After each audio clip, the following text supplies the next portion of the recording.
Почитувани слушатели на Македонската радио програма, еве денес разговор ќе водиме со професорот по историја доктор Стојко Стојков од градот Сандански, Пиринска Македонија, од Бугарија. Ќе зборуваме за македонските интереси, односно македонските работи, што велеше Крсте Петков Мисирков. Професоре, добар ден, добре дојдовте на Македонската радио програма. Добар ден, Ицо. Поздрав на сите гледачи. За мене е задоволство да бидам тук. Ви благодарам многу што повторно, еве, по кој знае кој пат сте гостин на Македонската радио програма 3 пати Z. Македонците овде вас ве знаат во Австралија, за вашите активности исто така знаат. Во тек сме, еве, и ние преку вас ги добиваме тие информации секој дневно. Ако не сме со интервју, тогаш сме, нели, ги пуштаме преку социјалните мрежи. Најнапред, јас сакам интервјуто да го започнеме со една честитка кон вас. Вие објавивте 2 книги, јас не бев запознат. Меѓутоа, професорката Катерина Тодоровска, минатото интервју, спомна дека професорот Стојко Стојков публикува книга за она табу, книгата што беше, јас ја знам, нели, а другата е за Никола Вапцаров. Еве, најнапред, ајде да го започнеме интервјуто со овие 2 убави работи. Книгата, првата книга што е табу, јас ја имам на бугарски јазик, овој пат како е, ете така. Дали ќе може фокус да се направи, не знам. Ова се ликови на луѓе што лежеле за. Само поназад ако може. Задржи ја. Не можем да го... Не ми е баш добра камерата. Ајде поблиску, да. Напред некој да фокусира, ама тоа е тоа. Штета на вистина. Па веројатно Така требаше јас да ја ставам за да ја споделам. Можеш да ми ја пуштиш како слика во на кај мене, јас после ќе споделам. И двете книги пушти ми ги како слики. Пушти, ако можеш сега додека зборуваш, пушти ми ги. Ами како слики, не знам дали ќе се снајдам вака наеднаш. Ако имаш слики од еве сега таа слика, ама не можеш, да. Во ред да не го расипиме интервјуто, одиме понатаму, ајде. Да започнеме со книгата Табу. Добро, книгата Табу е малку од поодамна, всушност ја има на интернет, може да ја најде секој слободно. Таа е на бугарски излезе, мислам тоа беше сведоштво за овде, за Бугарија, и меѓу другото, особено нашите од Австралија треба да знаат дека и од Австралија беше помогнато за оваа книга. Не беше тоа основната помош, беше дополнителна, но беше важна. Така што и нашите од Австралија имат учество во издавањето на оваа книга.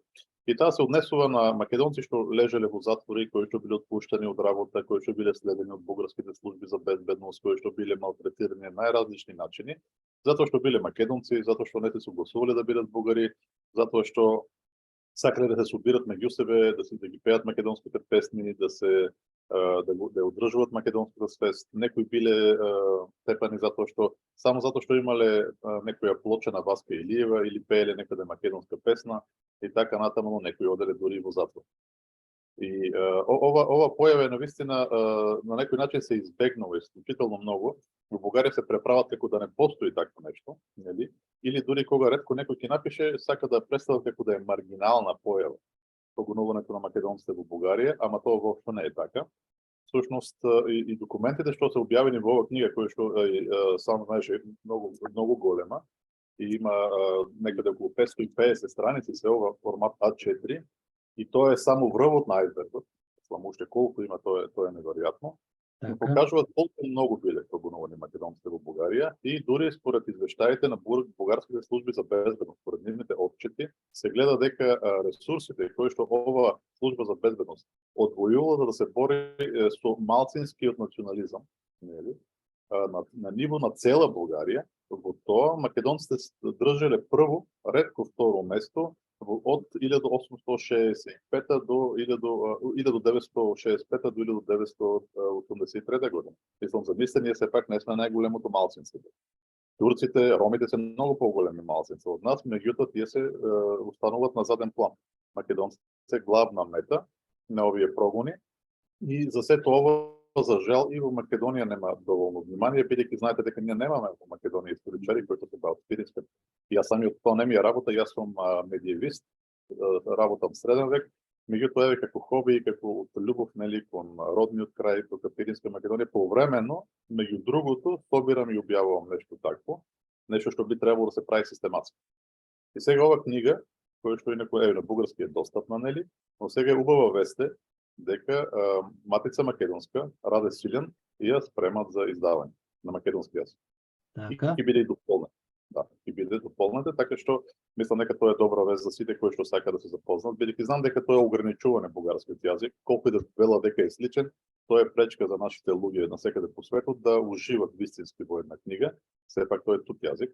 И на македонски ќе биде многу по-прифатливо, по-добро да се прочитат сите овие сведоштва. Да, еве. Само за момент. Зборувај за првата книга за табу, јас ќе дојдам до незе. Добро. И фактички таа ќе излезе. Сега не можам точно да кажам кога, но се надевам дека во текот на ова година ќе биде. Мислам може за 30 Стојко ќе те врати се назад за книгата Табу. Добро. Да. Еве гледаме сега на тука лица на луѓе за кои што се пишува во книгата. Тоа се луѓе кои што лежеле затвори, биле апсени, биле малтретирани на најразлични начини. Книгата содржи не само нивни спомени или спомени на други за нив, таа содржи и документи од пресуди, да речем, зашто се осудени луѓето. Има исто така документи од комисијата за репресираните кои што утврдува дека тие биле политички репресирани. Значи нема тука спор дали биле или не. Исто така содржи многу важни документи од досиејата на некои од овие луѓе од државна безбедност.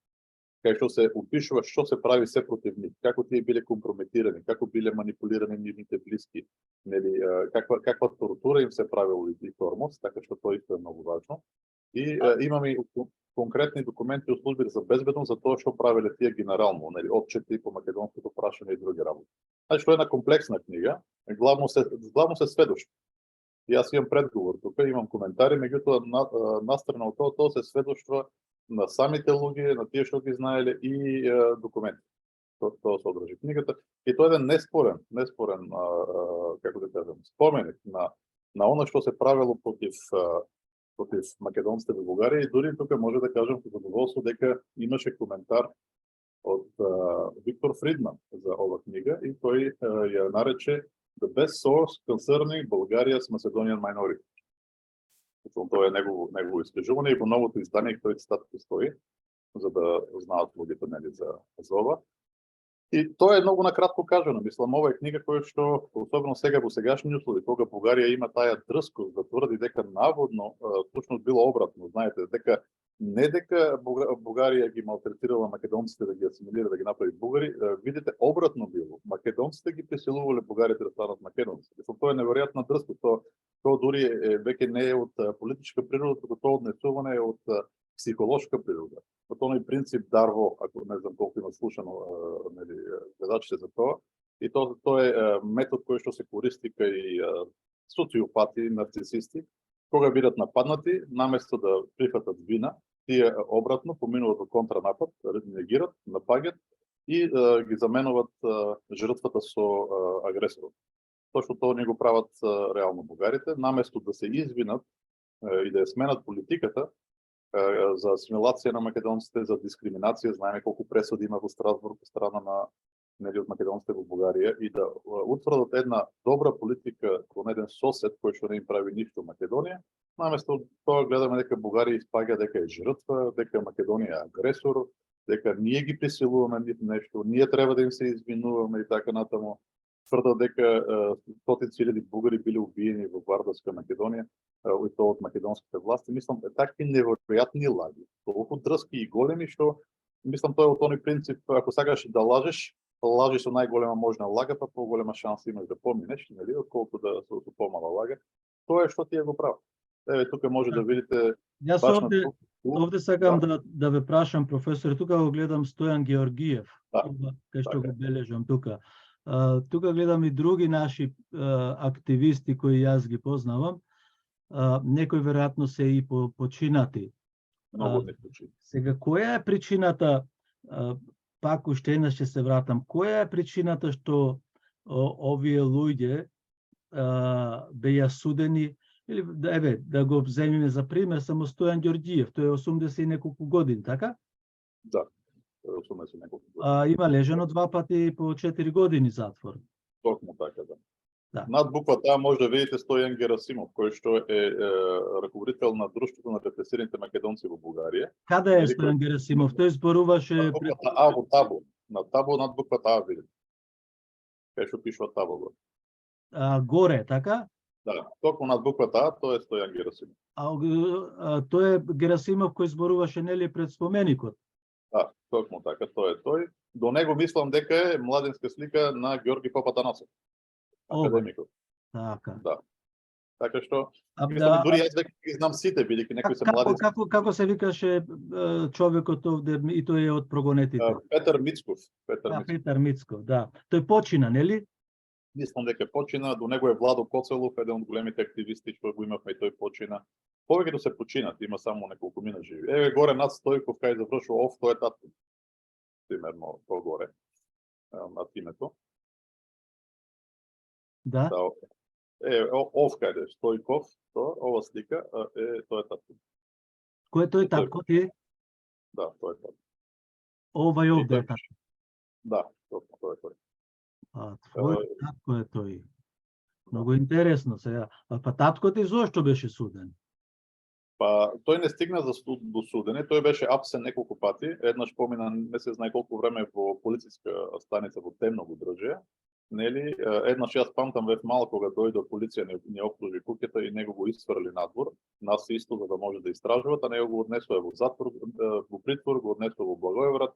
Таму требаше гладен штрајк да прави, но среќа што беше наближуваше веќе перестројката, па на крајот го пуштија наместо да го судат, инаку беше суден затоа сака да го судат затоа што напишал на македонски јазик македонска поезија, патриотска, која што за Гоце, за Македонија и така натаму, и се имаше обидено да ја прати до Република Македонија.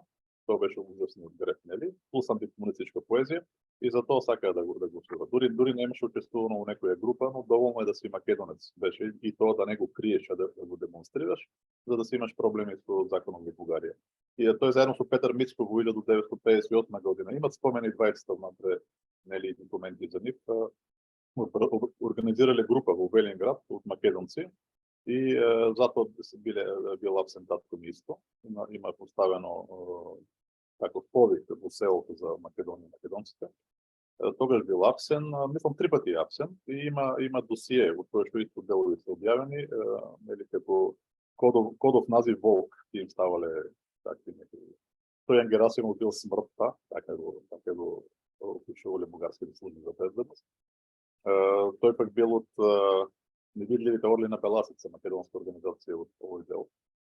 И воопшто сите имат многу интересни истории и тоа се само мал дел.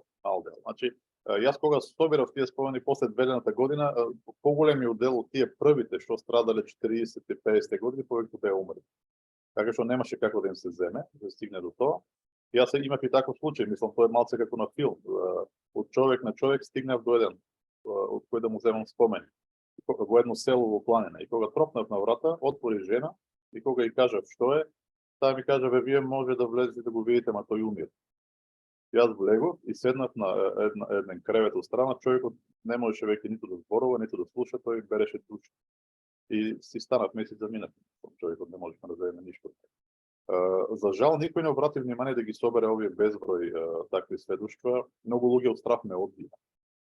Не сака да зборуваат, не сака ништо тоа да се знае. Нели, и затоа голем дел е изгубен. И јас си направив една статистика од некои годишни извадоци од службите за безбедност во Бугарија, кај што правеле отчети и кажувале дека толку и толку групи се најдени, толку и толку нели луѓе по македонското прашање, и ги испоредував со тоа што знам од тие документи што ги собрав. И по мои проценки меѓу 60 до 80% од оние кои што страдале и тие што нели биле прогонувани, воопшто не се опфатени во оваа книга. Значи тоа е во најдобриот случај некаде околу 30%. И сега кои се затворени, македонците во Бугарија или бугарите во Република Македонија? Треба да покажат бугарските историчари кои што тврдат такви празни приказни, да покажат човек кој што во пресудата да му пишува дека е испратен во затвор именно за тоа. Како што тука имаме такви пресуди. Испратен затвор затоа што на избегување од кафаната кажал дека Македонија е под ропство и македонците не се бугари. И за тоа 2 години затвор. Или меѓу другото и затоа што ги искривувал историските вистини и тврдел дека нели има македонци. За такви работи да се оди во затвор. Нека покажат такви случаи дека имало нели некој само затоа што бил бугарин. Не нешто друго, ами бугарин бил, се сметал бугарин, отишол во затвор, нека почнат со еден таков да ни покажуват, па ние ќе изразиме сочувство на таквиот човек и неговата фамилија. Сега до сега се е празни приказни. Нема извадено документи, немаме конкретни луѓе, имаме други работи. Други работи да речеме репресиите после 44 година, знаеме во цела Европа соработниците со фашистичките власти биле репресирани, убивани, квистинзи и така натаму. Тоа не е затоа што си бугарин или албанец или нешто друго. Тоа е затоа што си соработувал со овие кои што биле од окупацијата. Такви примери ни дават. Таму одат што ни дават примери на македонци што се репресирани како Ченто. Замислете дрскост. Ченто бил репресиран како бугарин. Каква неверојатна работа. Или тие на Скопско кале кои што се побунија војници, партизани што се бореле 2-3 години против бугарскиот окупатор и сега македонска војска, кои што не сакаат да ослободуваат Србија, сакаат да отидат во Солон, а некои дури и во Пирин, за да ја обединат Македонија, сега со каква дрскост и тие се представуваат како жртви бугари кои што биле репресирани наводно затоа што биле бугари. До таква степен немат аргументи конкретни, нели, што само може да се измислува и да се лаже, или како тие што беа репресирани за време на Информбиро. Тие беа репресирани затоа што беа против Тито и на страната на Сталин. Знаеме дека Голи оток беше создаден за сталинисти. Таму не праќаја луѓе затоа што се бугари, албанци или други, таму праќаја луѓе кои што беа против Тито. Сите овие ги собират сега, репресирани по друга основа и тврдат дека наводно е тоа затоа што биле бугари. Тоа е таква невкусна манипулација што историчарите што го прават треба да се срамат од себе. И не случајно што има и бугарски историчари кои што јасно кажуваат дека тоа не е вистина.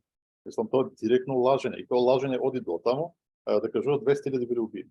Замислете 200.000. Македонија имала милиони и нешто населени во тоа време. Милиони и нешто од кои што еден добар дел се албанци, турци, власи и така натаму.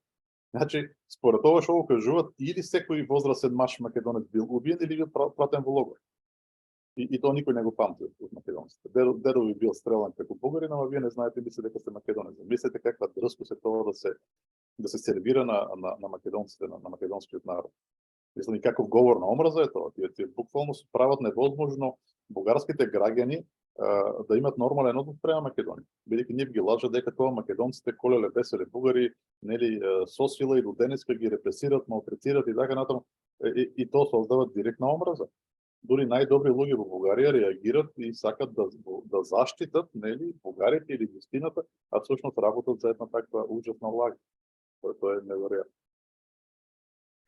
Интересно е да ве запрашам од овие личности овде, сега кој треба да се плаши од историјата?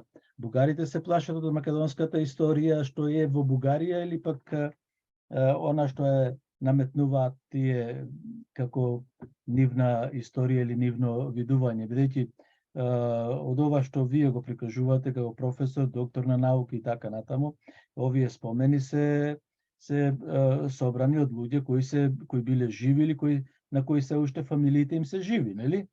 Некои од нив се уште се живи, мислам. Тие може да потврдат. И нешто друго, никој од нив, никој до сега, никогаш, веќе 10 години, не излегол да каже, овој спомен не е точен. Тоа не беше така. Нема таков случај. Мислам, самиот Молк, после излегувањето на книгата, е потврден. Тие луѓе биле живи со години, повеќето од нив од како излезе на книгата, мислам, тие сите добиле примерок од книгата, благодарни. Самото друштво на репресираните на македонци ја ширеше, таа и коиздавач на оваа книга. И нема ниту од историчар во Бугарија, ниту од некој друг, некој одговор да кажат абе тука нешто не е во ред. Знаете, многу тешко е да кажат бидејќи тоа се документи, конкретни бугарски документи. Половината се спомени на луѓе, дел кои што уште се живи и може да ги потврдат. Кога сакат може да ги потврдат. Професоре, така што тоа е неспорно е тоа не може да се спори против тоа. Како излегува тогаш овие силни сега пропаганди во Македонија за неколку души кои им биле одземени човековите права во Македонија? Нели тоа го изфорсираја еве, јас не се сложувам со натепање на Пендиков, меѓутоа да се прати воен авион од Бугарија во Охрид, па и другите луѓе кои се пајуваат, а не и се станувале бугари како тие што кажуваат на бугарските телевизии, нели? Чателе и се разбудиле по 2-3 месеци како бугари. Па тоа е признание дека тие не се фактички бугари, нивните родители не се бугари. Имавме таков случај нели од Тетово. Родители, дедовци се македонци, ама тие тоа што го кажуваат чатели или зборувале со некој, тоа значи дека и подпаднале под влијание на пропаганда, на бугарската пропаганда и смениле својата самосвест, се откажале од самосвеста на татковци, на мајки, на баби, на дедовци и сега тоа според било која класификација што сакате во светот се вика родоостапнички. Тие остапиле од својот род. Тоа што се случило. Значи тоа не е прв ефект. Бугарската пропаганда не запира. Тоа јас памтам дури и кога бев студент во Скопје, живеев како цимер со синот на градоначалникот на Прилеп. Не се сеќавам како се викаше градоначалникот, но без разлика, тој ми сподели кога татко му бил во Бугарија, се вратил со 2 товара книги, кои што бугарите го натовариле, сите со собрани докази за тоа да докажат дека македонците се бугари. Значи Бугарија има направено се можно, уште и до 1960-тите години има дури документи, нели, кога државата ги задолжува историчарите, се можно да изварат што е како аргумент да докажат дека Македонија е бугарска. Сето тоа е печатано, препечатувано, го имате на интернет, се шири, нели, таа пропаганда постојано трае без прекин. Тоа е едниот начин на кој што се случува. Другиот начин на кој што тоа се случува е тоа е многу стар метод, познат уште во крајот на 19 век и дури тогаш имал име ќе ми дадеш купштина. Тоа доаѓа од фразата ќе ми даеш пари ќе се чинам бугарин. Тоа имат пишувано тогаш весниците на Стефан Стамболов, нели, биле многу гневни кон тие ќе ми дадеш купци. Петар Попарсов во својата книга Стамболовщината во Македонија пишува за тоа. Нели спомнува дека екзархите дава пари и купува ветар, бидејќи национално со пари не се купува. И баш цитира фразата дај ми пари ќе се чинам бугарин. Значи уште од тогаш се оди во таква линија и ние гледаме дека истото се случува и денеска. Пак што се бугарските државјанства ако не е начин да го подмитиш некого, тоа е начин тој да отиде во странство да работи. Па тоа се стипендии, па тоа се други работи, а се појави уште друг начин, тоа е да ги заштитуваш луѓе што имат проблеми со законот. Имавме таков министер, мислам, во Македонија, појавен на здравство, кој што беше истражуван во Македонија, да се види што му е, нели, имал некои проневери, сега не се сеќавам точно, Владо Димов, мислам, дека се викаше. Тој пребега во Бугарија и не само што не беше даден воопшто на македонските власти да се заврши истрагата, туку доби позиција на лекар во најпрестижната бугарска болница Токуда и до сега е таму. Случајот со Пендиков изгледа дека има нешто слично, затоа што тој човек се изјавувал како македонец, нели, по Facebook, на секаде, мислам, се објавија многу такви скриншоти од неговите изјави и наеднаш, бидејќи бил уапсен со дрога, барем така изгледа во медиумите, човекот наеднаш се осозна како, нели, како бугарин и Бугарија видите што прави. Тоа авион да се испрати пред да се знае што се случило. Еден од тие што го тепале бил и тој бугарски државјанин. Значи тоа е нешто нејасна ситуација воопшто, а се испрати авион да го земе, па тоа му беа на нозе двајца министри на надворешни работи, па го прими претседателот на Бугарија, па куќе ќе му дарат, па се што. Тоа всушност се порака до сите луѓе во Македонија. Ако имате проблеми со законот, станете бугари. Еден пријател многу добро го коментираше ова неверојатна појава. Ако во Грција или во Бугарија македонец биде уапсен поради некој престап што го извршил, тој излегува од полиција како грк или бугар. Сеќаваме, Спаска Митрова имавме таков случај и други. Значи, сака за да се спаси станува бугарин или грк. Само во Македонија се случува некој да го уапсат по некој криминален случај и тој да излезе како бугарин од полиција, наместо да излезе или да си остане македонец. Тоа е неверојатна појава и е многу тажно. Многу тажно што тоа се случува, бидејќи се дозволува да се прави она кој што уште Петар Попарсов го нарекува купување души. Сега не сакам да видам разбран неправилно. Јас ги почитувам сите оние во Македонија кои што чувствуваат бугари, биле бугари, нели, така се изјавувале луѓето, мислам че имат секое право и никој не смее ни да дискриминира заради тоа. Меѓутоа, навистина е многу жално што се дозволува и воопшто може во нашиот сега 21 век таа политика од 19 век да продолжува, луѓето да бидат оценувани, манипулирани за да се прават такви или онакви во услуга на некакви политики и тоа на политики кои што само раѓаат омраза. Меѓу Македонија и Бугарија не може да се воспостават нормални односи, додека Бугарија продолжува со ова политика на секоја цена да ја урне македонската нација или да ја преработи на пробугарска основа. Мислам, тоа се директна агресија и тоа идентитетска агресија. Нешто кое што е, мислам, поскоро фашизам, отколку нешто друго. Добро, имаат ли реални можности македонскиот народ да го претворат во бугарски?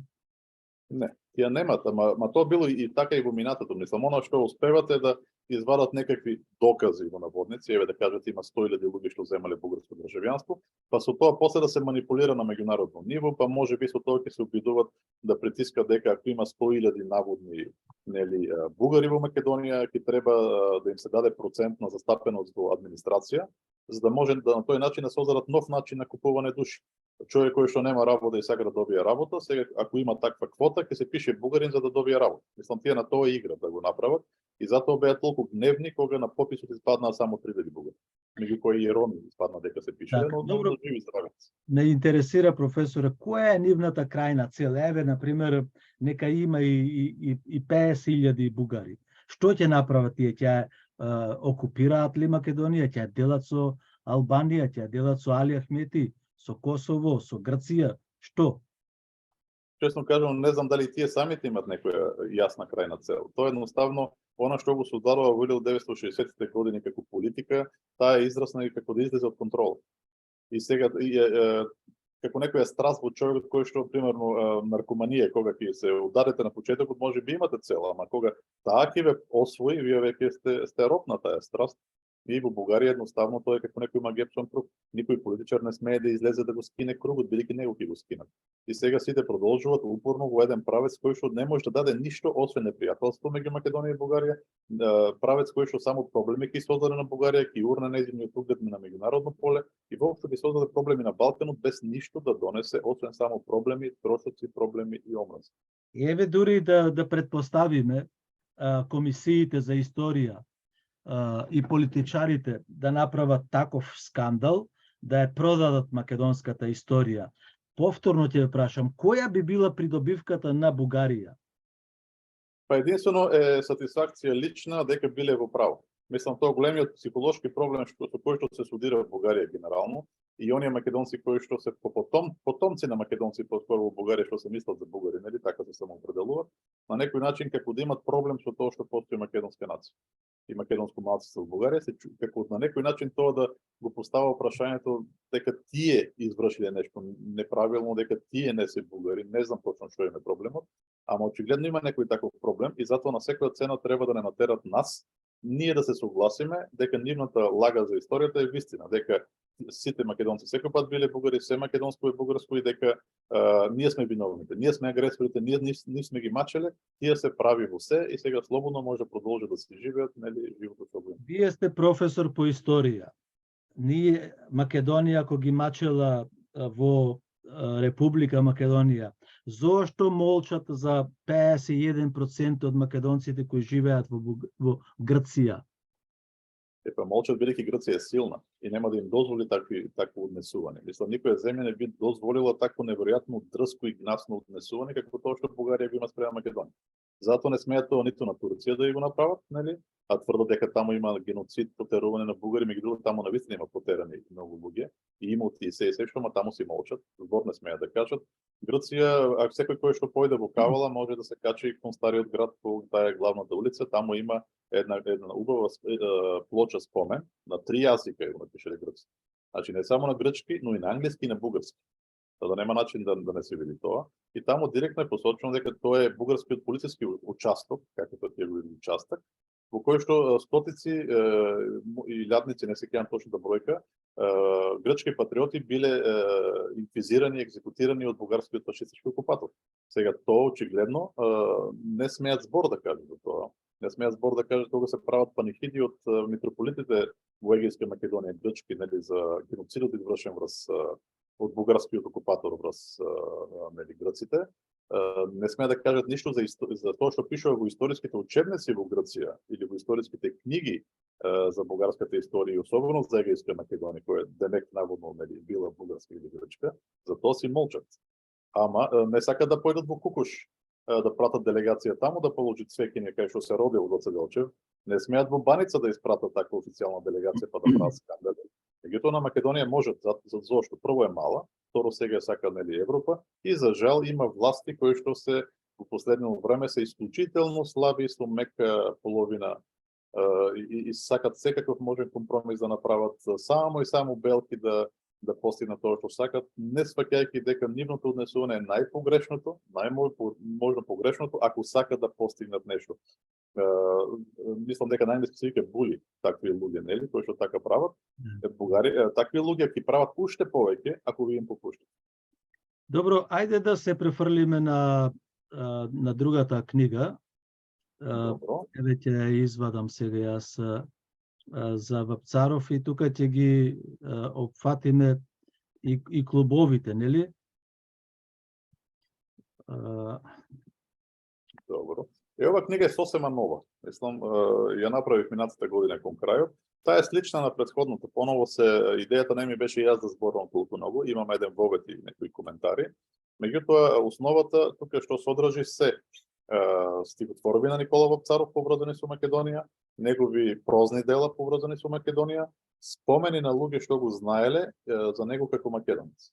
Тука има бројни такви, вклучително и од познати бугарски и професори, и интелектуалци, и писатели како Радој Ралин, да речеме. И намерно тие се земени, не ги зедов 100%, сите има некои на македонски што не сум ги земал, но идејата беше тука пред бугарското општество да им се покаже кој навистина бил Никола Вапцаров, нели? По негови сопствени зборови на тие што го знаеле и објавени во Бугарија. Да не кажат сега дека нешто е манипулирано, има таква тенденција, знаете. Ако нешто е објавено во Македонија, демек било манипулирано, што нема врска. Но тука во голема степен се објавени работи од зборникот на БАН, на Бугарската академија на науките, во 1952 година објавен за Вапцаров и кој што сега овде е антикварна реткост. Мислам, тешко се наоѓа, но јас го најдов. И такви работи се содржат, детски стихотворби на Вапцаров, кои што обично не се објавуваат. Тој уште од 1928 година, кога бил под 20 години, пишувал за Македонија и уште од тогаш се гледа дека за него Македонија е татковина, дека таа е поробена се уште. Тој зборува за 6 вековно робство. Мислам, за гледачите да им биде јасно, Бугарија била под турско робство, како што го викат, под 5 век. Нема полни 5 век. Така што да каже некој 6 вековно робство, кога зборува за неговата татковина, нели, Македонија, тој јасно тврди дека таа се уште под робство, тоа е првата работа, нели, и второ дека тоа е нешто различно од Бугарија. Тоа е сосема очигледно. И тој до крај пишува така. Македонија продолжува да биде под робство во неговата поезија до крајот на живот. 6 веков. Да. Колку страници е ова книга? Ова е мала книга, 110 страници. Имаме тука и сега еден спомен сакам да потенцирам. Тоа е земен од бугарски новинар, кој што барал луѓе кои што присуствувале на екзекуцијата на Вапцаров. И успел да најде еден од джандарите. Кој што му раскажал, човекот бил во Трново инаку, еве сега да цитирам. Некогаш во Трново имаше еден старец, сведок на расстрелот на Вапцаров, кој по истото време бил и војник. Со него ме запозна професор Никола Николов, кој што знаеше дека имам интерес кон тоа. По зборовите на тој очевидец, нели, сведок, после првиот расстрел, поетот останал жив, но припаднал. Лекарот го проверил и нашол дека има пулс и изјавил дека Вапцаров е жив. Тогаш екзекуторите се јавиле по телефон во царскиот дворец и соопштиле на царот Борис III, кој што останал незадоволен од оваа вест. И со груб тон наредил поетот да биде ликвидиран. Убиите го, грмнете го во главата, викнал гневно царот. Значи сега по сите меѓународни закони од време од самиот почеток на историјата. Кога човек е осуден на смрт, тој може да биде екзекутиран само еднаш. Ако ве убијат и случајно останете жив, треба да ви дадат помош, нели, и понатамо продолжувате да живеете. Вапцаров не е стрелан, тој е убиен. Извршено е убиство и тоа по наредба на бугарскиот царски двор. Мислам, и такво нешто може да се најде во книгата. Има и еден прекрасен спомен од која година, ајде да подсетиме за слушателите. 1942 година се случува. Тоа мислам, дури и Бугарија на крајот призна дека пресудата е незаконска, по која што го судели. намерно е префрлено случај од таков кога е во војна, таков што не е во војна, во таков што е во војна и е суден по законот за заштита на државата, што е фашистички закон практично. Да, меѓутоа, да, сакавте околу тој фашистички закон и сега она што се однесува до сегашните историчари и народот во Бугарија, колку се напумпани со пизма, со омраза или пак, еве тие тврдат дека Вапцаров бил убиен затоа што идеолошки не припаѓал кон цар Борис. Ма тоа не е причина некој да го убиете, мислам, тама работа некој такви работи да тврди. Тоа што идеолошки имате други сваќања не е причина да ве убијат, не постојат такви закони, мислам. Тоа е фашизам веќе. Не си со нас, значи ќе те екзекутирам, припаѓајте на нацијата. Тој бил македонец. Мислам, тоа бил голем греф кај него, дека бил македонец. И конкретното обвинение е дека учествувал во ова војна група на Бугарска комунистичка партија која што се бавила нели со отпор, антифашистички отпор, но тоа кое што јас сум читал нели досието за неговата смрт, таму се гледа дека извршил некои ситни работи како да најде стан или да изврши ченч на смена на пари од една валута во друга или да пренесе неколку куфери. Тоа отприлика се состои неговата неверојатна дејност и за тоа ќе биде екзекутиран, да мислам. Како да се оди. Плюс, бидејќи таа била во услуга на Советскиот сојуз, а Бугарија и Советскиот сојуз не биле во војна, тоа значи дека дури тој фашистички закон не бил правилно применет. Бил применет како во услови на војна со Советскиот сојуз и тогаш има само смртни пресуди и тоа по брза постапка без право на жалење. А требало да биде со можности да се добијат затворски казни, со можност за нели право на жалење и така натаму. Значи целата процедура од почеток до крај е апсолутно грешна, корумпирана и гледаме дека така и завршува. Овој спомен ако е точен, а нема причина да веруваме дека не, Вапцаров бил не само нели екзекутиран, тој бил дополнително и убиен по наредба на царот, што веќе е надвор од секој закон. Така, а како уште збор два и после да се префрлиме на дневно-политичките настани во Македонија и Бугарија. Излегоа неговите роднини или потомци дека тој бил българин? Па видите, истите тие роднини и потомци за времето кога беа признаени македонците друго зборуваат во Бугарија. Неговиот брат кој што беше најгласноговорник после дека да не биле бугари, тој за време на културната автономија и потоа дека ги признаваа македонци, тој беше еден од активните учесници. Негови искажувања се сачувани од тој период. Мислам, така што тие негови тврдења се после и вистината е дека за тие тврдења нели многу богато е наградено тоа семејство. Да се тврди дека Вапцаров е бугарин. Мислам од Борис Вапцаров од раководител на округот Пиринска Македонија, што е Благоевградски округ, наеднаш е издигнат до позиција член на политбюро на ЦК на БКП, а тоа е можно највисоката позиција во државата после самиот диктатор Тодор Живков. Тоа е како во едно феодално општество од барон да станете гроф или херцог. Ептен висока некоја позиција и таму ти има огромни привилегии. 4 пати бил народен пратеник, как или не други позиции, амбасадор бил, па дури паралелно и пратеник во Народно собрание амбасадор. Замисли каква неверојатна работа.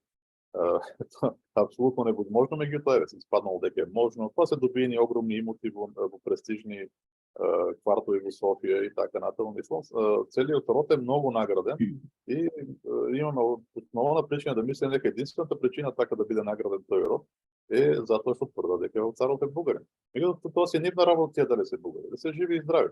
Но не може да се лаже и да се крие вистината кога еве во оваа книга секој би можел да види што напишал самиот Вапцаров, нели неговите стихотвори, какви се овие што ги пишувал документи за македонскиот литературен кружок, кој што тој бил еден од клучните луѓе што го создал. Така што мислам ситуацијата е целосно јасна и во тоа би сакал уште да кажам само уште нешто, еден спомен има на Симеон Русаки, професор во Софијскиот универзитет, кој што присуствувал на еден собор на овој литературен кружок. И еве што тој ќе каже. Другарите од кружокот, инаку човекот е бугарин, нема причина нешто да измисли да лаже. Другарите од кружокот имаа за задача да го дискутираат прашањето за издавање на една антологија на македонската национална литература. Во таа антологија се проектираше да бидат вклучени поетски творби од времето на Кирил и Методиј до наши денови. Прашањето беше поставено извонредно сериозно и по него зборуваа сите членови на кружокот. Започнаа спорови, имаше различни мислења. На таа седница Вапцаров направи главното искажување, зборување. Тоа што слушнав од него, исто така и од другите некои членови на кружокот, ми направи изморедно силен впечаток. Вапцаров зборуваше за македонскиот народ, за неговата ослободителна борба, за националната негова култура и литература, за неговата иднина. Со својата исклучителна логика, со правилното поставување на прашањето, тој создаде кај мене впечаток дека е добро подготвен марксист и дека ги познава целото тоа учење. Вапцаров зборуваше спокојно, со внатрешно бранување, со страст, со ретка убедливост, со чувство на патриот и интернационалист. Пребродувајќи го тешкото историско минато на Македонија, тој се осветлуваше кога зборуваше за нејзиното ослободување. Во името на светлата иднина тој ја истакнуваше неопходноста од борба за издвојување на македонскиот литературен јазик, потреба од борба против шовинизмот на бугарската и југославска буржуазија. Во своето зборување за македонскиот јазик тој зборуваше за книгата на Крстен Сирков, кој што за прв пат го постави прашањето за македонскиот јазик. Зборуваше за Кирил и Методи, за Климент Охридски, Поп Богомил, Кирил Печиновиќ, Јоаким Крчовски, браќа Милодиновци, Григор Парличев и други. Замислете што е ова. За цела средновековна историја. Да, сето тоа се за нив, за Вапцаров, за сите други во кружокот, тоа сето било Македонија и македонци. Мислам, а денеска какви лаги и глупости се зборуваат нели од бугарска страна. Не може да припатат да призна дека Вапцаров е македонец. Зошто? Многу е голем, многу е голем. И ако тој е македонец, како што е, како може да каже дека во Бугарија нема македонци? Како може да тврдите дека нема македонско малцинство? Како може да тврдите дека Коминтерната ги измислила или дека после 1944 година имало насилна македонизација? Професоре, она стиготворбата што е песната, кај што вели оваа земја по која чекорам, да. не ја чувствувам за моја. Оваа земја по која чекорам, простете е туѓа. А тоа е песната Земја која што е напишана за конкурс за македонски литературен кружок. И конкурсот има тема. Темата е маката на македонскиот емигрант по родната земја. Емигрант во Софија. И двајца се јавиле, Сматракалев и Вапцаров, и двајцата напишале многу слични песни, во кои што директно токму тоа се кажува. Ова земја по која што чекорам сега, ова земја што пролетен ветар ја буди, ова земја не е моја земја. Оваа земја простите е туѓа, нели? И после објаснува кај е неговата земја. На мојата земја во небото опира Пирин, нели, Охрид, Егеј, Беласици, кај се телени мрежи. Човекот е многу јасен која е неговата земја. Мислам сега тоа е силување на поетот што се врши во Бугарија да го направат со сила да се чувствуваат бугари. Ние немаме проблем да го третираме како бугарски поет исто. Тој е македонски и бугарски поет. Во кружокот го јасно го кажува дека е македонски поет, ама пишува на бугарски јазик, така што окей, исто така бугарски поет. Стојко ќе те именувам Стојко сега, извини професор. И пишуваш и ти, книгата е на бугарски јазик, табу. Моите 7-8 книги се на англиски јазик. Англичанец ли сум јас? Не, токму тоа е. Значи тој по националност е македонец, така се чувствува. Татковината за која што пишува е Македонија, не е Бугарија. Бугарен ли си ти што ја покажав? Не, пак ќе ја покажам сликата од еве ја сликата и тука и овде е на бугарски, нели? Да. Точно. Еве ова е цитат од Вапцаров меѓу други. Тоа се негови зборови, не мои. Во ред, меѓутоа еве и твојата книга, Табу. Спорник, спомени и документи и време на страх и страдање, така? А тоа е на бугарски, да. Ма тоа не ме прави бугарин. И сега ова државјанин пишувам во тие конкретни случаи на бугарски, меѓутоа тоа не ме прави етнички бугарин. Тама работа. Да, тоа сакам да речам сега, ова те прави ли тебе етнички бугарин? Ако поминат неколку години, може некој ќе речи пак од бугарите, еве Стојко професорот пишуваше на бугарски јазик, тој е бугарин. И пазите, Вапцаров пишувал на бугарски кога немало оформен литературен јазик за да може да пишува на него. Не е тоа толку така лесно кога нема литературен јазик. Тоа само првите обиди се правеле да се направи. Знаете, Денко Мартовски, Коле Неделковски, кој што и тој член на кружокот меѓу другото, Кочо Рацин и така натаму, значи, ама човекот видовме, тој сакал македонски јазик да има.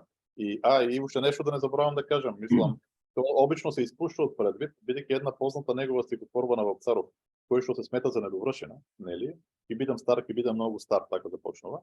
Всушност има во едно од тефтерчињата и тука е објавено проект продолжение. И тоа проект продолжение е за после 20 години кога тој ќе има 20 годишен син. Каква иднина гледа човек? И тој ја опишува иднината и во еден момент кажува дека чита весник. И во весникот ќе прочита дека планот со сеенето на житото со 100% е исполнен во Македонија. Тој гледа идејата во македонска држава. Мислам, тоа е толку очигледно во целото. Јасно. Ајде да се вратиме на дневно политика. Уште ова да прашам, планирате промоција во догледно време на Книгата, значи, на бугарски излезе, сега второ издание излегло, бидејќи се исцрпи веднаш. Мислам, беше во скромен тираж, бутиков, што се вика. Сега таа книга ќе излезе, се надевам во најблиско време, ќе излезе на македонски јазик. Нели пак Матица македонска ќе издава. Раде И Силјан, така? тоа веќе мислам дека се планира промоција и се. И може читателите да ја купат. Промоцијата да предпоставиме дека ќе биде во септември. Не можем да кажем ништо, ќе видиме што ќе биде. Но се надејам побрзо да биде. Прво ќе излезе книгата за Вапцаров, таа е помала, побрзо ќе стане тоа.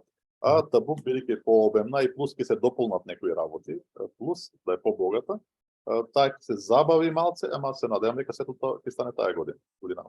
Така, ајде сега да се префрлиме на Јотовска, на министерката. Беше во Косово, беше во Албанија, па во Гора и бараше бугари. Тоа е дел од таа политика што ја води Бугарија. Не дека им е гајле за бугарите, мислам.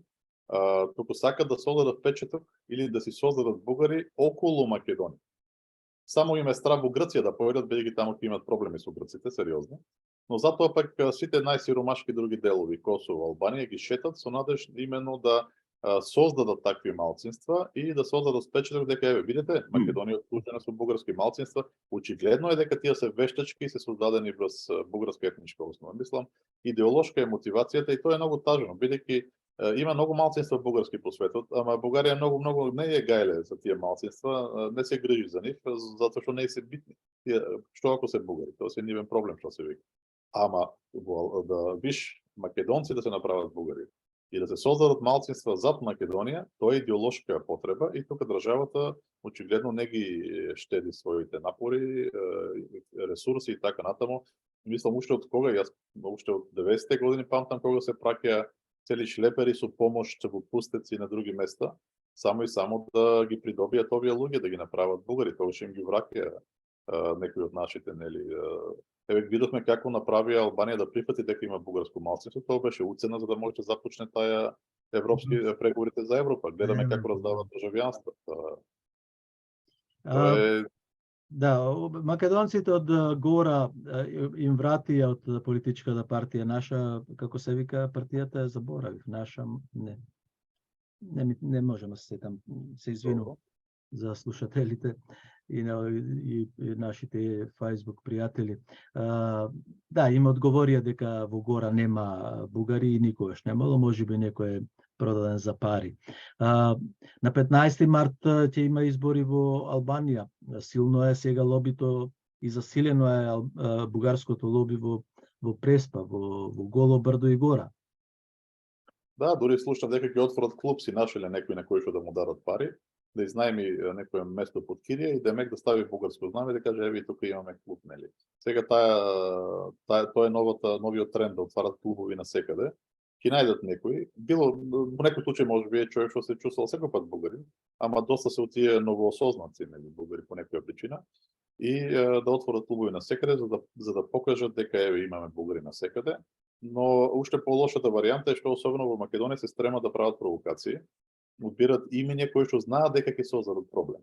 Како примерно за цар Борис, човекот под чија власт евреите македонски се испратени во логори, сега ќе му ставите културен клуб. Тој не е културна личност, мислам, тој е политичка личност. А за Ванчо Михајлов не сакам ни да зборувам, мислам, терорист, работник на фашизмот, тој е сосема и контраверзна личност во македонската историја. Кога има толку други кои што може да стават, зошто не стават на Петар Драганов? Тоа е имено бугарин, кој што бил учител во Солунската гимназија, еден од првите кој што признава македонски јазик.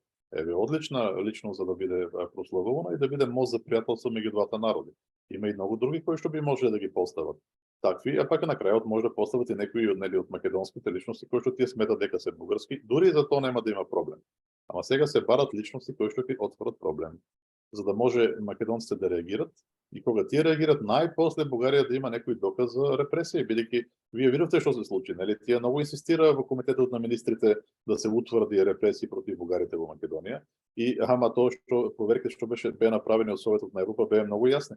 сите бугарски амандмани беа одбиени, нема никакви репресии против бугарите во Македонија, нема и против малцинството. Македонија е еталон за регионот за високо ниво на малцински права.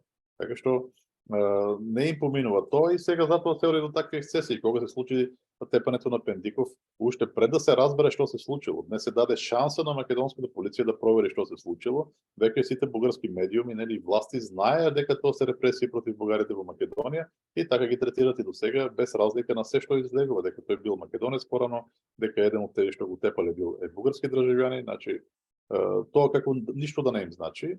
Зошто? Затоа што сакат да на некој начин да аргументират некаква страшна репресија против бугарите во Македонија. Сега има таа изрека, ако баба лаже, трап не лаже. Ако имаше таква репресија, ако имаше, јас би ја осудил таква репресија, но гледаме дека во Страсбург нема пресуди. Нема пресуди против Македонија за кршење правата на бугарите, освен една, тогаш кога беше за случајот Ратко, нема повеќе. За Бугарија ги има еден куп, нели, за кршење правата на македонците. Исто така сите меѓународни институции кои што се бават со мониторинг на правата на човекот генерално, и тоа се серија институции се во Страсбург, нели, има и европски, има и на Советот на Европа, настрана имаме и држави како што е Стейт департманот на САД, кој што исто секоја година пишува за секоја земја за правата на човекот. Значи имаме X такви кои што излегуваат со периодично со извештаи. Секоја година на 4 години, и како никој не е тоа една од нив толку години не забележа некаква репресија против бугари. Јас тие што ги проверив за Македонија извештаи, дури зборот бугари не се среќава, кој што е одлично, затоа што значи дека немате проблеми. Јас би сакал и македонци да не се среќаваат во извештаите за Бугарија, но за жал се среќава и тоа масовно и многу често, затоа што тука имаме нарушување на правата на македонците. Мислам, и доаѓаме до таа апсурдна ситуација на замена на жртвата со агресорот. Наеднаш ние кои што сме дискриминирани, не можеме збор да кажеме за тоа дека се дискриминирани, а пак луѓе кои што не се тврдат дека тие се одбелени, оттепани од нас. Мислам, тоа е апсурдна ситуација. Вашиот клуб беше искршен на 4 февруари. Да. Никола Беше и тоа не прв пат такви работи. Мислам, може би не знаат гледачите, бидејќи нема и интерес за жал, и дури од македонска страна, од медиумите немаше. Уште од 2006 година има такви случаи.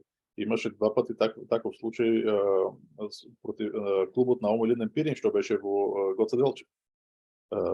Полицијата одби истрага да направи.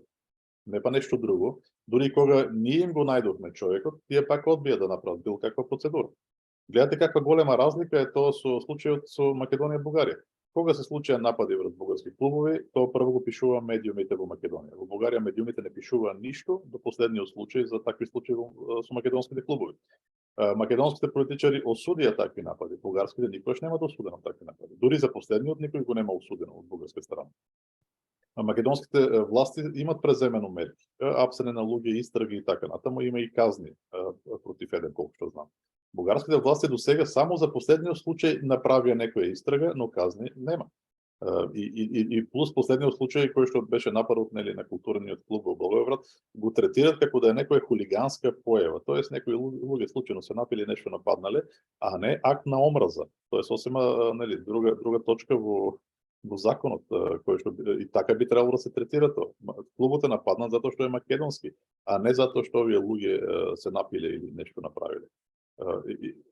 И тоа е тоа, мислам, фундаментална разлика во односот спрема македонците во Бугарија, нели? И кога ние се жалиме, никогаш нема заштита, ниту од комисија за дискриминација, ниту од било кој не сака да обрати внимание.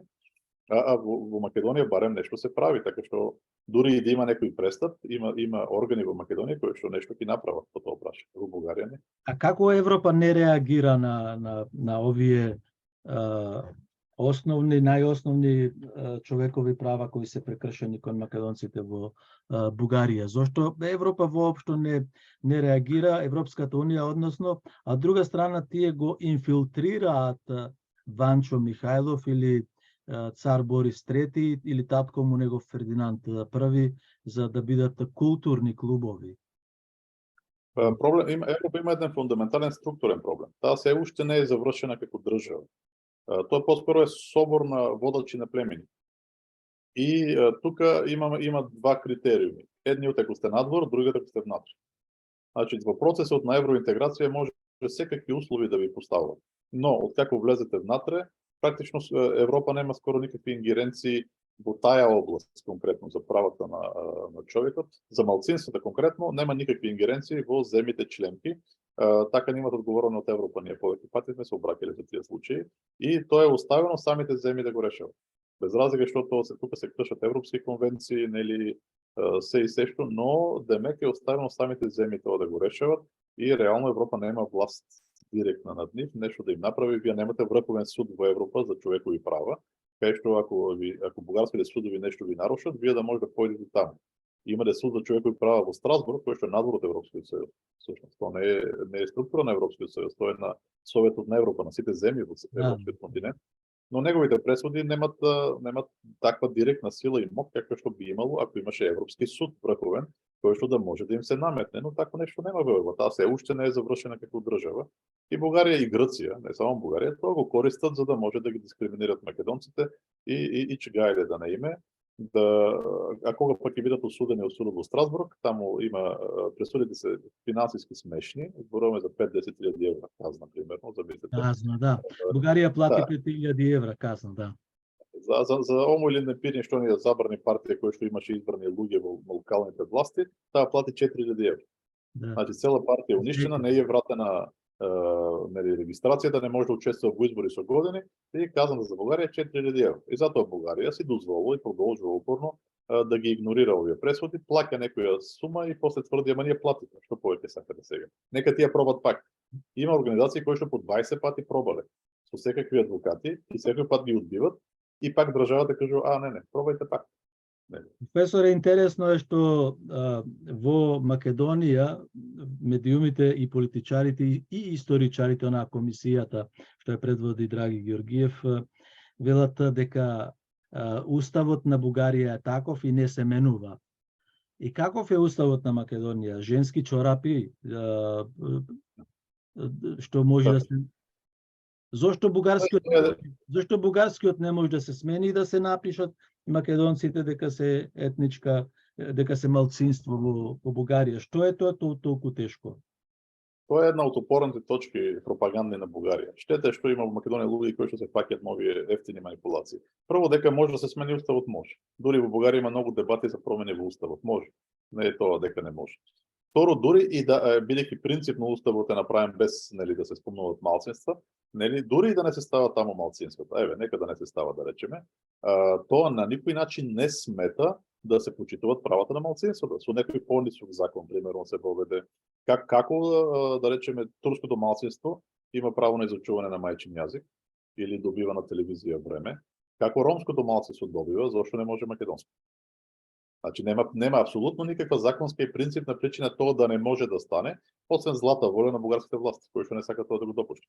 За жал, дел од македонските политичари, чувствувајќи се немокни нешто плашејќи се од Бугарија да го постават тоа прашање, ги прифаќаат нејзините апсурдни, тотално тоа се дури навредливи аргументи. Бидејќи човекот што ви го кажува тоа, ви кажува дека ве смета за комплетна будала. Да прифатите таква глупост, мислам тоа што ја кажа. До таква степен непочитување содржи едно такво објаснување, но за жал македонските власти исплашени од Бугарија се преправа дека им веруваат на се што им кажуваат. И тука допираме друга тема која што е уште потажна. Оваа власт е јасна, пример. Меѓутоа 30 години ниту една македонска власт, во ниту еден случај не го подигна прашањето за македонците во Бугарија пред бугарските власти. Ниту една. Тоа е нашата трагедија. Член 11 од бугарскиот договор тие се откажаа од вас? Да, тоа ама уште многу пред да се откажат. И без разлика на тоа што македонскиот устав ги задолжуваше уште од 91 година да се грижат за македонските малцинства во соседните земји, никогаш не исполниле македонските власти својата уставна обврска и никогаш не го имат подигнато прашањето за македонското малцинство официјално пред бугарските власти. И затоа бугарските власти се толку дрски. Кога вие не подигате прашањето за македонското малцинство, ние пак и почнеме да ја подигаме на вас други прашања. Таа страшливост и тоа немање солидарност и сочувство кон своите кои што имат проблеми во соседната територија, на крајот ќе направат така истите проблеми, како некој вид карма, јако не верувам во карма, но како некој вид карма да ви дојдат дома.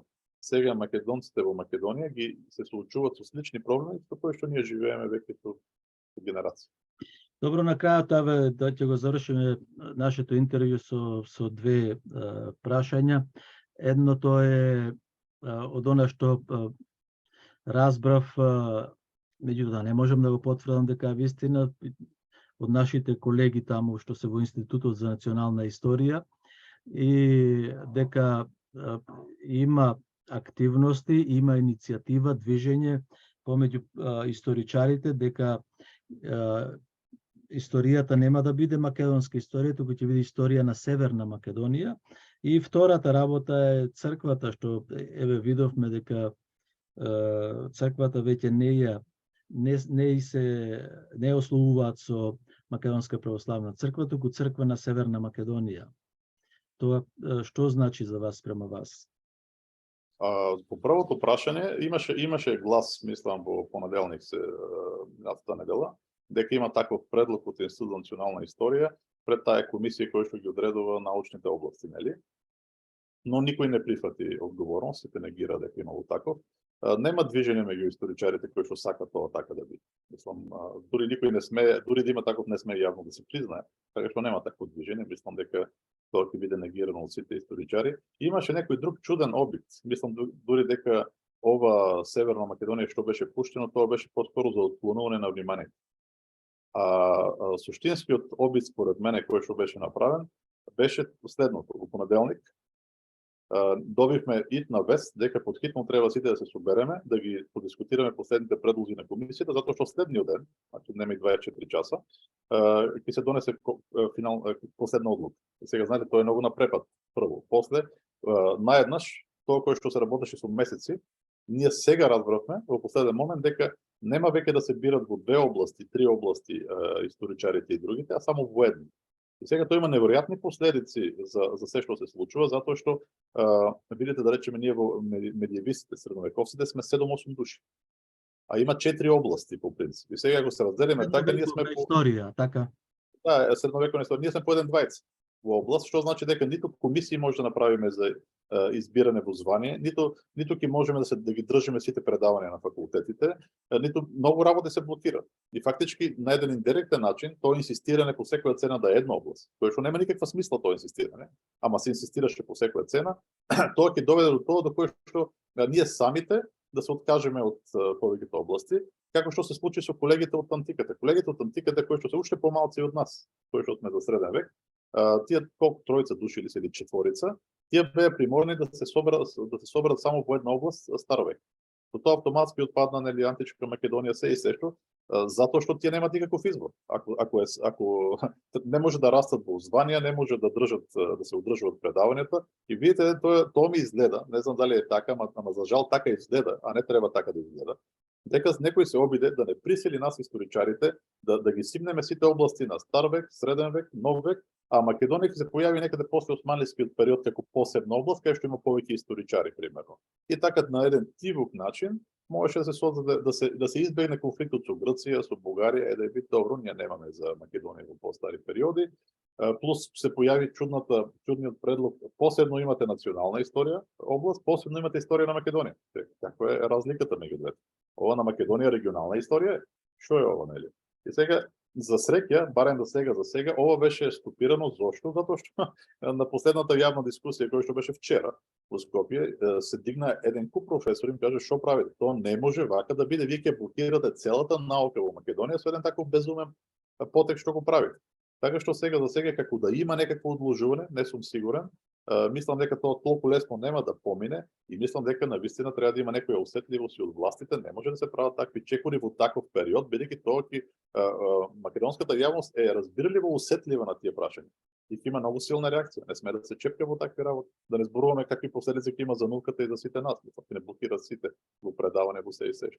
Тоа е едното, а за другото, кој е условува македонска црква како црква во Северна Македонија? Романската црква е признаа под тоа име, чешката, па и други. Ова е многу интересен, бидејќи има судир на две групи во православната икумена. Едните се околу Московската патриаршија, другите се нели околу Исто и бугарската црква, да. Да, и сега тука доаѓаме до многу интересен судир, бидејќи од една страна едните кои што се во, да го речеме, по-грчки така табор, за нив е важно да нема Македонија воопшто.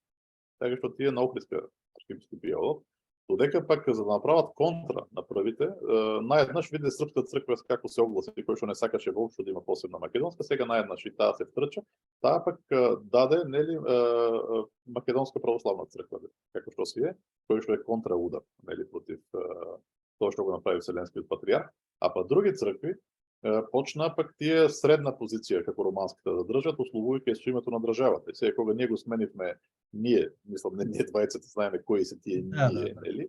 Смени името во Северна Македонија, сега овие поминуват на црква на Северна Македонија. Бугарската позиција е во тоа, мислам, антимакедонска во сетија, тоа што го прават сакат ни Охрид да има внатре, ни ништо, мислам. Зошто? Затоа што сакат да присвојат наследството на Охридската архиепископија. Бугарската црква е создадена 1817 година и создадена е како турските власти ја создават и документите за нејзиното создавање никаде не пишува дека таа е наследник на било какви цркви. Значи тоа треба да се сосема јасно. Кога таа станува патриаршија, во нејзиниот устав што го има примено, исто така Охридската архиепископија никаде не е спомната.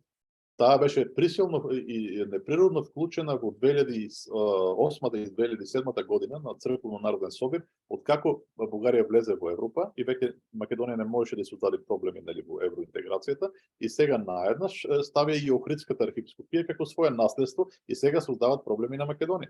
Колку што сум слушал, има такви проблеми и во комисијата сега, нели Охридска архиепископија се дебатира и затоа нема решение.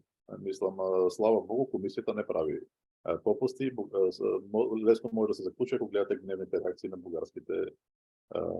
бугарските учесници. Така што барем на тој фронт имаме нешто нели позитивно, нема некоја глупост или попуст. Но што е важно, бугарските власти организирано сите полини, црковни, дипломатски, научни, работат координирано и систематски против Македонија и сакат буквално да ја отсечат сите корени на македонците. Македонската Охридска архиепископија да не биде тоа архиепископија на која што се подпира македонската црква, туку тоа да биде бугарска црква, комплетна која што припаѓа на бугарската патриаршија, а овда што ние го имаме да биде некоја скопска митрополија, мислам, или на Северна Македонија митрополија. Понатаму македонски јазик да е бугарски, до 45 година сите да сме били бугари, мислам како татко ми да не е роден пред тоа, а лежал затвор како македонец. И тоа во Бугарија, нели културата да била бугарска, нели се да е бугарско, а ние да сме од 45 година, мислам не ние, јас немам право, јас сум во Бугарија, само тие што се во Република Македонија. После 45 година да тврдат дека се македонци, ако се согласат дека се име бугарско. Мислам, кој што е јасно дека тоа е неодржливо. Кој би се чувствувал македонец? Не може да биде одржливо, јас повеќе пати, извинете што ви го земам зборот, кажувам дека мајка ми и татко ми се родени 1927 година и 31, па дедо ми и баба ми се родени 1890 година, а починаја 1971 и 74. Јас со нив живеев 14-15 години, јас бев голем. И никогаш тие не кажаа дали се срби, дали дека се бугари, туку кажуваа колку мака јадеа од србите и колку мака јадеа од бугарите. Бугарите ги викаја ганчовци. Да, тоа го има и се уште кај некои од нашите луѓе го користат ганчовци. Па исто и кај мене, и то дедо ми и баба ми се родени кога во Пиринска Македонија, во време кога таа веќе е во Бугарија. Значи или во 916 или во 920 година по документи. И јас од баба ми памтам, таа беше македонка пар екселанс. На неја ако некој кажеше дека македонци се бугари, таа се смееше. За неја тоа беше најневеројатното тврдење, како да кажеше дека месечината усилени. Примерно, таква глупост, нели да се каже. И јас кога ја прашував неја, бидејќи таа беше најстарата што ја беше останата жива, и таа ми кажуваше, мислам, кај знаеш дека си македонка? Кој ти кажа? Затоа што таа не беше писмена. Таа не беше писмена, немаше учење. И моите не беа писмени, ни мама, тате, ни баба, дедо. Никој не ги индоктринирал, тие не биле писмени. И таа си ми кажа од кај дознала, од нејзината мајка. Нејзината мајка е родена веќе во 19 век, нели пред тоа, и таа исто била неписмена. Значи, сите оние македонци кои што го почитуваат својот род, нели, почитуваат своите родители, не мислам дека може бугарска пропаганда нешто да им направи. Веќе на оние кои што реално кај некои случаи кои што не ги почитуваат своите родители, не им е доволно што татко, мајка, баба, дедо се македонци, барат некакви други докази по некакви документи, така и може да залитнат во секој правец. Според мене тоа е право на самоопределување, но и секој човек кога го користи тоа право треба пред се да се подпира на тоа какви биле татко, мајка, баба, дедо, бидејќи од нив потекнува. Тоа е смешно да кажеш дека нели јас како татко ми бил македонец, мајка ми од двете страни баби, дедовци, јас сега не кажам што дека сум бугарин, србин или грек, како тоа ќе биде срамота да се каже, мислам. Тоа како да им плутнам на гробот на нив не е вистина. Тоа сакат да ми прават ништо да не знаев на историја, ништо да не знаев и знаев дека тоа не е вистина. Апсолутно, еве, например, јас 40 години во Австралија и сега јас да се кажувам дека сум етнички австралијанец и дека не сум македонец. Тоа сега Тоа не можат, не знам, не можат и нашите политичари во ред, јас имам поинакво мислење, не сегам да навлегувам во тоа со вас како историчар. На крајот сакам да ви се заблагодарам за сите овие информации кои ги дадовте за Македонската радио програма. Ви пожелувам успех со книгите Табу и со Никола Јонков Вапцаров. Се надевам дека ако се во септември, октомври, можеби ќе се видиме и промоција. Јас благодарам. Јас благодарам за таа можност. Мислам секој пат е задоволство да се дружиме и секој пат сум нели за такви разговори. До слушање, Стојко. До слушање.